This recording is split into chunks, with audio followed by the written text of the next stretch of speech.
memang hubungan saya sama dia putus total. Saya sebagai orang yang pahit sama bapak, saya jadi pemimpin, saya melayani. Ya, mata air pahit ya keluarnya pahit ya. Nggak akan ada hasil yang bagus gitu kan. Hey yo, what's up? Balik lagi nih di Chemistry Kekristenan Tanpa Misteri Podcast.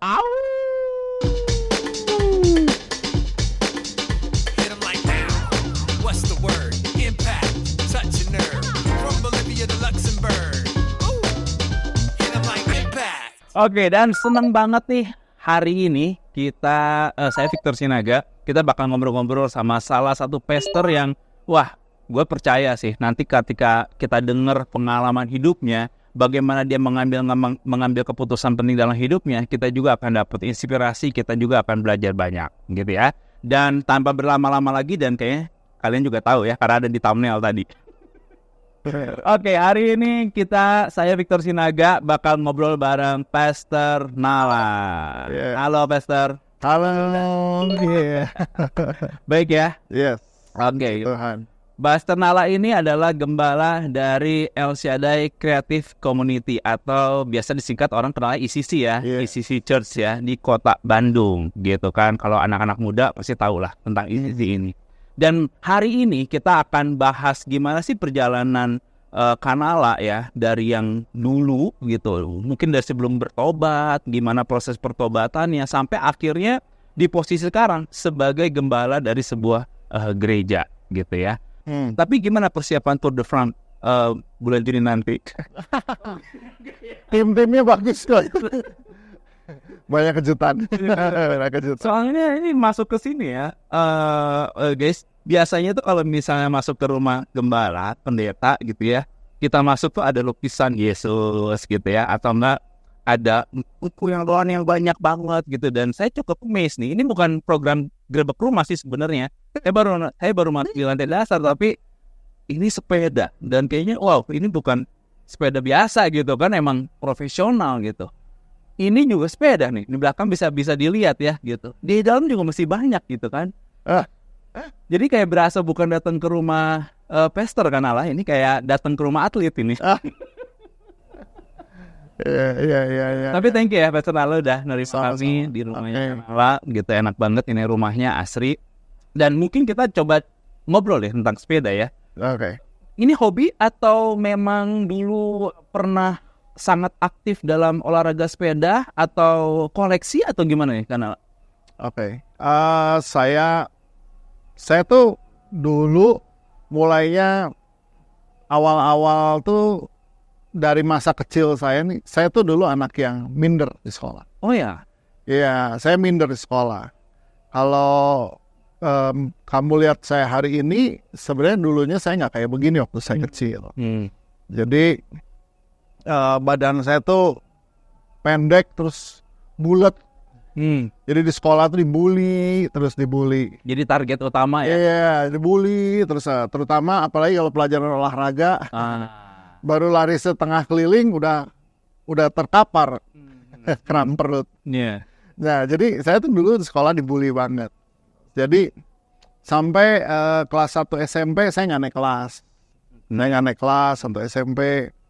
Jadi parah banget lah. Dan memang kondisi pelajaran juga nggak bagus, khususnya pelajaran agama tuh saya dulu dapat 3.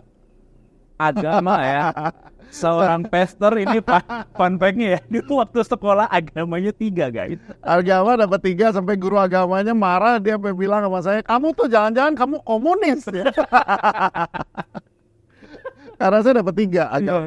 Di rapot ya, bukan ulangan ya, di rapot. Berarti itu udah final kan? Udah final, udah di rapot.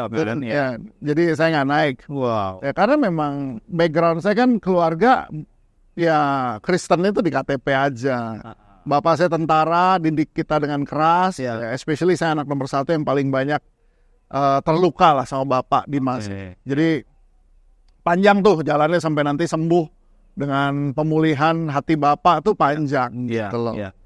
So, jadi memang karena saya dulu minder, nggak naik kelas. Suatu hari justru bapak saya beliin saya sepeda, cuman buat ke sekolah. Dia bilang, kamu ke sekolah naik sepeda aja.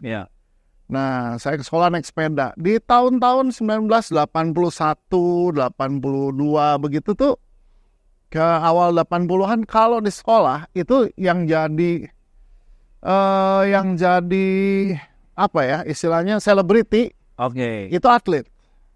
Pada tahun itu. Iya, atlet. Nah, saya masih ingat di tahun itu tuh di sekolah saya sekolah di Taruna Bakti. Bakti di Bandung. Tuh banyak tuh, ada atlet hoki, ada atlet softball, mereka ikut PON. Wah, itu udah deh. Kalau yang beginian atlet-atlet ini lewat tuh cewek-cewek sekantin udah nengok semua pasti. Karena mungkin masih dianggapnya orang hebat, berprestasi, betul. daerah. Yes. Jadi ada masanya di situ sekolah-sekolah tuh selebritinya atlet. Nah, saya masih ingat ada satu orang kakak kelas, dia tuh atlet balap sepeda. Nah, jadi saya suka deketin dia, saya seneng lihat sepedanya. Dan dia bawa sepedanya? Dan dia nggak bawa sepedanya, tapi saya main ke rumahnya, saya lihat sepedanya. Wih, bisa diangkat pakai satu jari gitu kan dulu liatin gitu. Wow. Nah, jadi dari situ saya bilang, saya mau dong jadi atlet balap sepeda kayak kamu. Jadi dari naik sepeda ke sekolah sampai saya jadi akhirnya pengen nih jadi atlet kayak dia nih gitu. Saya jadi atlet kayak dia. Ternyata saya bahkan jadi ikut latihan sama dia, bahkan akhirnya saya lebih serius dari dia. Jadi dia tuh atlet sampai di level ya Jawa Barat lah ya. Saya sampai lebih serius dari dia. Jadi wah, mulai itu memang badan saya berubah banyak tentu. Postur itu jadi postur atlet lah nih. Karena dengan latihan yang itu tadi ya. Dan ya memang secara minder kira-kira sembuh deh ya. Nah, sampai di situ. Jadi memang saya serius banget jadi atlet. Especially karena saya luka sama bapak saya. Karena kan saya tuh anak laki-laki yang juga pengen dapat apresiasi dari seorang bapak. Nah, bapak saya ini kan figur tentara, figur bapak yang kaku banget, yang nggak bisa menyatakan apa itu saya. Jadi saya usahain nih, daripada udah nggak naik kelas udah gitu kan, oke ini jadi atlet. Bapak saya pertama kali lihat saya jadi atlet, dia kelihatan oke dan support gitu loh. Itu memacu dong. Memacu. Jika Allah untuk yang I wanna prove. Yes. Saya masih ingat. Sorry. Dia datang waktu saya pertandingan pertama kali. Wow. Dia datang. Dia tungguin saya sampai selesai, dan di hari itu saya juara. Dia tungguin sampai saya turun dari podium. Ya, sorry. Bapak saya udah almarhum sekarang. Ya, dia perjalanan kita panjang sampai saya tuh bisa sembuh sama dia. But saya masih ingat ada momen-momen dia tunjukin I'm proud of you. Tapi dia nggak bisa ngomong. Dia nggak bisa bicara. Tapi karena feel, merasakan itu ya. So dari situ saya jadi semakin serius banget kan jadi atlet. Jadi memang ya waktu itu puji Tuhannya memang karena saya serius, saya bahkan lebih dari level Jawa Barat, saya di nasional. Sampai saya masuk tim nasional. Dan ada beberapa kali pertandingan di luar, dan puncaknya tuh ketika saya di kejuaraan ASEAN. Dan saya di kejuaraan ASEAN saya kecelakaan. Oh ya. Dan kecelakaan yang cukup parah sehingga ketika pertandingan. Yes, di waktu pertandingan itu kalau ditanya ceritanya gimana, udah gak bisa inget di waktu itu juga. Yang pasti rombongan di depan jatuh, kita semua di belakang speednya tinggi banget, jadi ikut ngehajar orang-orang yang jatuh, jadi bergelimpangan di jalan. Tapi yang saya tahu pasti dari kecelakaan itu pipi saya robek. Jadi ini pipi ini robek sebelah, makanya cuma sebelah. Ini bukan langsung pipit. Oh. Ini dijahit 13 jahitan di sini. Oh, saya kira tadi lesung pipit alami itu soalnya sangat kelihatan sekali. Iya, ini dijahit 13 jahitan. Jadi dijahit 13 jahitan dan ada 4 jahitan dekat mata. Saya masih ingat di ambulans tuh dokternya sampai bilang, wah, karena dia lihat tembus ya, gigi saya bisa kelihatan dulu dari sini. Bolong total. Dan saya dijahit 13 jahitan di sini, 4 di sini, di dekat mata. So at that moment saya perlu waktu untuk sembuh. Jahitan pada masa lalu kan masih yang silang-silang pakai benang gitu.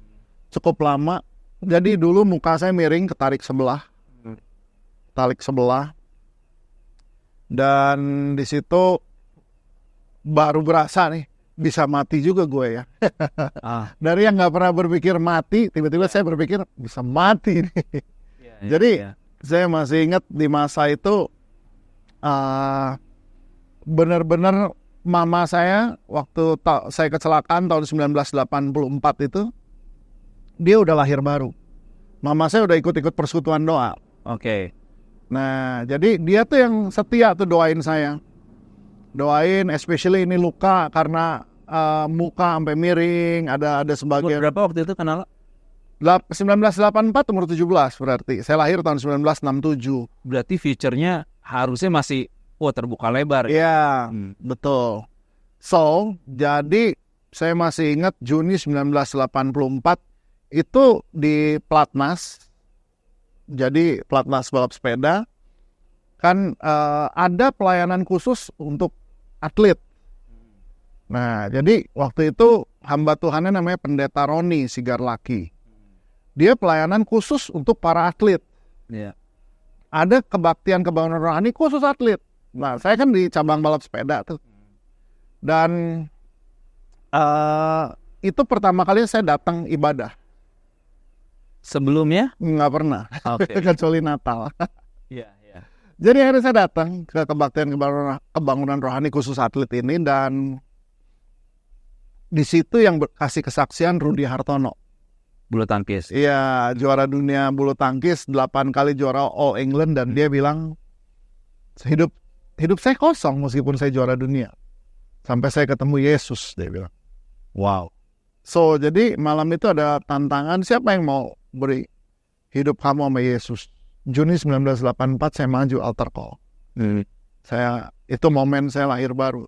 Saya dibimbing lahir baru, ya ucapkan terima Yesus, seperti kita hari ini minta ampun untuk semua dosa hari itu. Yeah.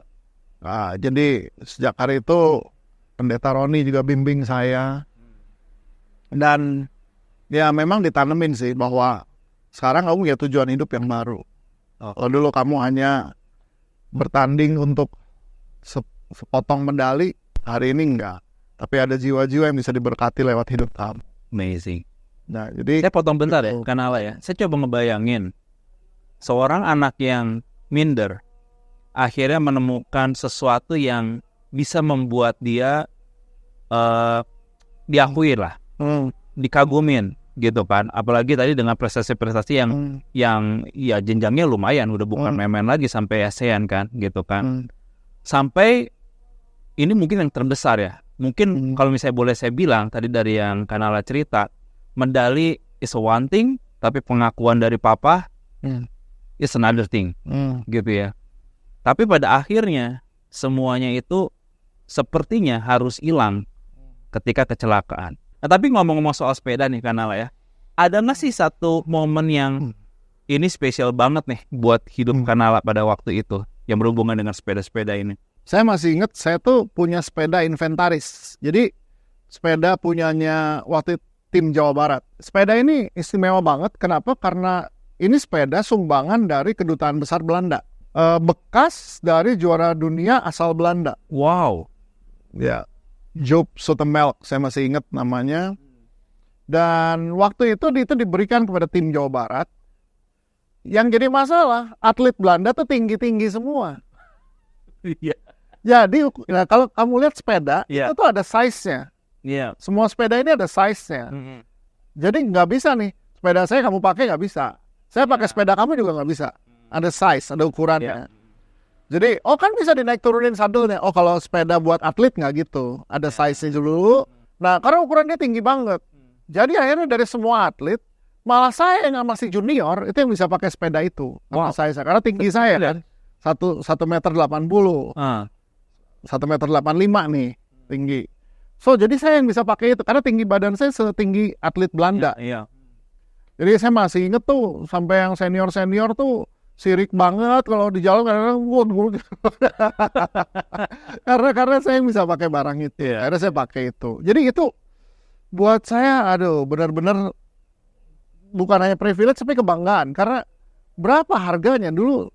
Saya masih ingat harga sepeda itu tuh bisa dapat 2 sepeda motor Honda GL kayaknya tahun 80-an gitu. Iya. Ya, jadi saya masih ingat harganya tuh 425.000 rupiah gitu loh. Sementara motor Honda Bebek mungkin berapa puluh ribu rupiah gitu tahun-tahun itu. So, jadi itu saya pakai, bahkan saya pakai kemana-mana. Karena bangga. Saya nggak, kalau orang naik motor saya pakai ini. Saya pakai kemana? Termasuk ke gereja. Dan, nah ini kurang ajarnya. Karena semua orang tahu tuh sepedanya Nala kan. Iya. Di gereja juga saya jadi beken. Saya gereja di GKI. Saya ibadah di GKI. Di Bandung tuh ada GKI namanya GKI Taman Cibunut. Iya, saya ibadah di situ tuh. Di GKI. Karena itu gereja ibu saya. So, saya di GKI. Jadi kalau orang lain parkir sepeda kan di tempat parkir. Nggak mungkin dong ini saya parkir di tempat sepeda. Di parkir. Jadi selalu saya taruh di depan pintu masuk gereja. Berarti kalau sekarang mall-mall itu udah dianggap kayak mobil-mobil lama. Nah, itu kayak gitu. Iya. Saya taruh depan pintu masuk gereja, kurang ajar sih itu. Kurang ajar. Belagu habis saya. Aduh. Belagu banget. Dan pendeta gembala nggak apa-apa, udah punya Nala pokoknya. Penting nih anak. Karena mereka juga tahu value-nya kan. Mereka tahu value dan mereka saya tahu lah karena mengasihi saya lah gitu loh. Jadi udah biarin taruhnya di situ gitu. Orang lain mah di parkiran. Ini aja satu sepeda ini di depan pintu masuk.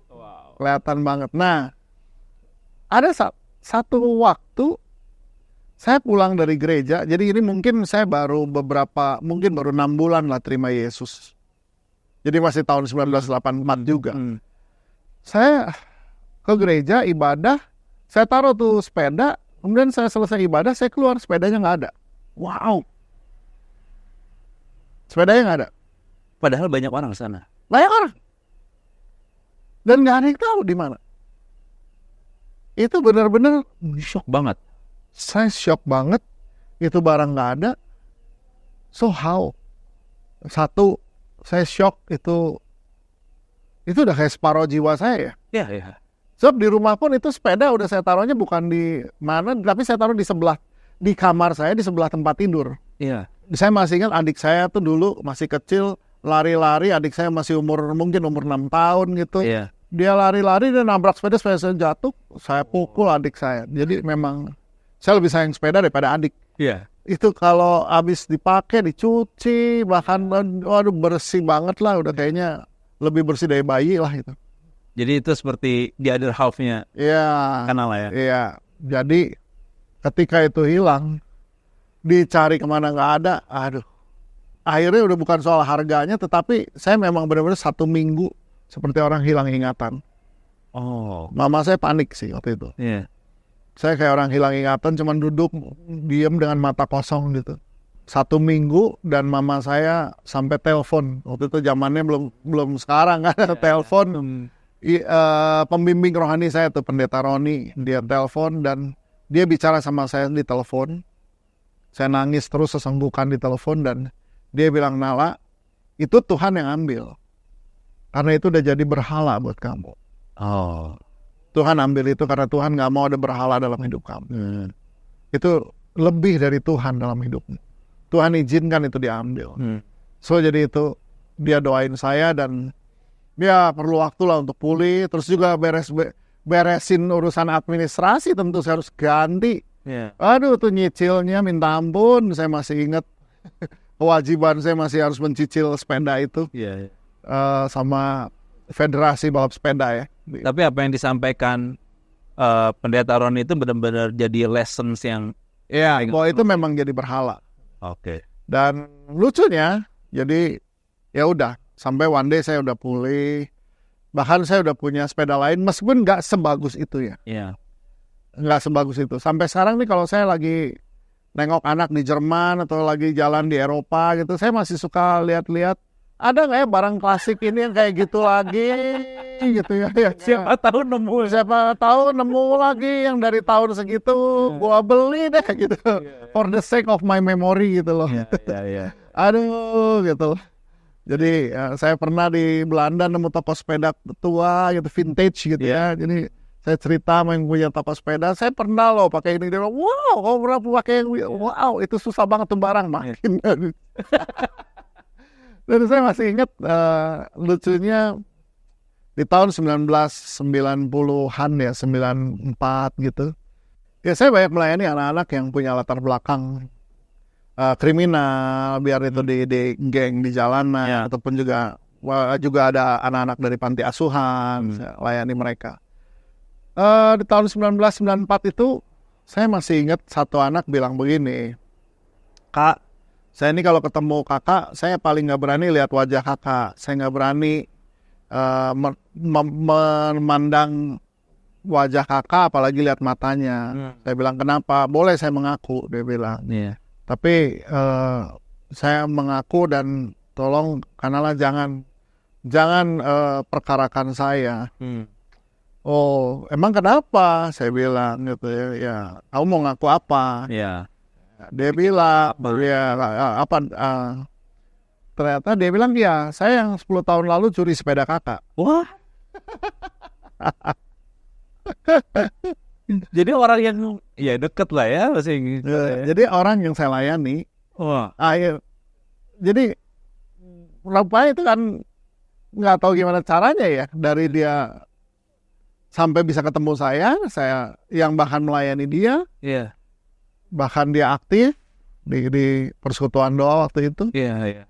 Dan ternyata dia orang yang 10 tahun lalu ambil. Orang dekat sendiri sebenarnya. Jadi waktu itu dia belum saya layani kan. Saya baru melayani dia kan baru-baru kan, paling baru 2-3 tahun. Terus saya bilang, oh gitu. Tapi kan saya udah sembuh lama ya. Udah sembuh lama, udah nggak ada masalah di hati. Jadi saya ketawa, oh nggak apa-apa, saya udah ampuni kamu. Cuman ya, saya pengen tahu di mana sih batangnya. Masih penasaran ya? Masih penasaran. Tapi sampai sekarang belum pernah lihat. Jadi rupanya sama dia dijual ke tukang loak. Dan itu berantakan, akhirnya dipretelin. Pretelin, jadi hanya kembali sisa. Iya, ibaratnya kalau jenazah tuh udah tinggal tulang belulang kecil-kecil lah ya. Bahkan kerangkanya kan tinggi besar, jadi nggak bisa dijual, nggak bisa diapa-apain. Bahkan ada lubang bekas mau dipotong gitu karena memang tinggi. Tapi ya udahlah, ya udah saya udah mengampuni. Udah sih, ya anak itu juga sekarang masih ada, masih udah berkeluarga, udah. Buat saya that's my journey aja. Journey. Tapi di tengah-tengahnya ada lesson. Pelajaran. Kayaknya nggak pernah lupa dari sepeda itu. Dan itu tetap dipegang ya. Jadi istilahnya Tuhan cuma mau singkirin berhala-berhala aja dalam hidup kita. Tapi gimana ups and down dalam kehidupan personal juga, apakah dialami juga ketika sekarang kanal ini menggembalakan di ICC? Nah, kita tunggu nanti di yang berikutnya. Oke? Jangan kemana-mana, tetap di sini di Chemistry, Kekristenan Tanpa Misteri.